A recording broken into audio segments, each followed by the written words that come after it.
Dear editor, I am 80 years old. Some of my neighbors say there's no democracy left in Quincy.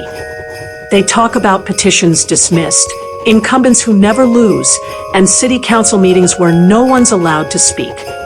They say public money is spent without public input, even on religious statues, with no real accountability. They wonder if anyone's even listening, or if they're just going through the motions. Please tell me the truth. Is there really democracy in Quincy? Virginia H., C Street, Quincy. Yes, Virginia, there is democracy in Quincy, but it's been through a rough stretch. Executive power grew overconfident. Community voices weren't just ignored, they were actively avoided. It started to feel like our leaders treated public opinion like Punxsutawney Phil, trotted out once a year on election day, ritual, not respect. The council chambers echoed with speeches, but never public comment.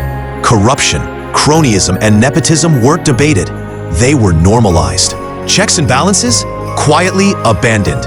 And while unison is lovely in a choir, or at Fenway during Sweet Caroline, it's a red flag in a government chamber. Raises were handed out to elected officials without scrutiny. Protests were dismissed.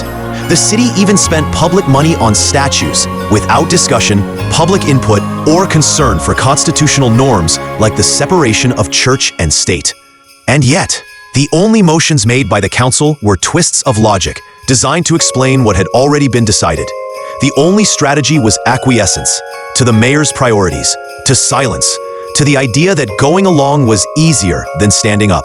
So the people took matters into their own hands. They launched a ballot petition to overturn the raises and gathered over 7,100 signatures. But days later, Quincy's registrars invalidated more than a third. Just like that, the petition was pronounced dead. So yes, Virginia, it felt like democracy was slipping through our fingers. But democracy doesn't disappear. It waits, it resists, and when people are ready, it breaks through. It broke through when those same petitioners, backed by hundreds of residents, filed suit. Not out of spite, but out of civic duty. Their case will be heard in court soon.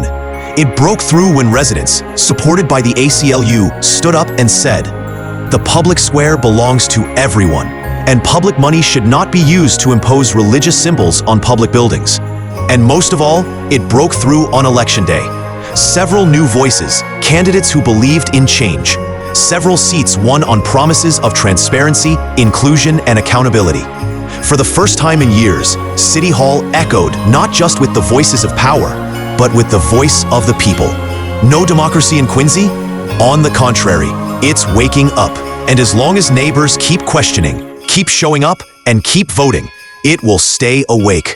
Quincy's democracy is just getting its coffee. It's not perfect, Virginia. It's not quick. It's never easy. It doesn't come because we wish for it. It comes because we work for it. People like you, who've seen what Quincy was and still believe in what it can be. People who show up, speak up, and never give up.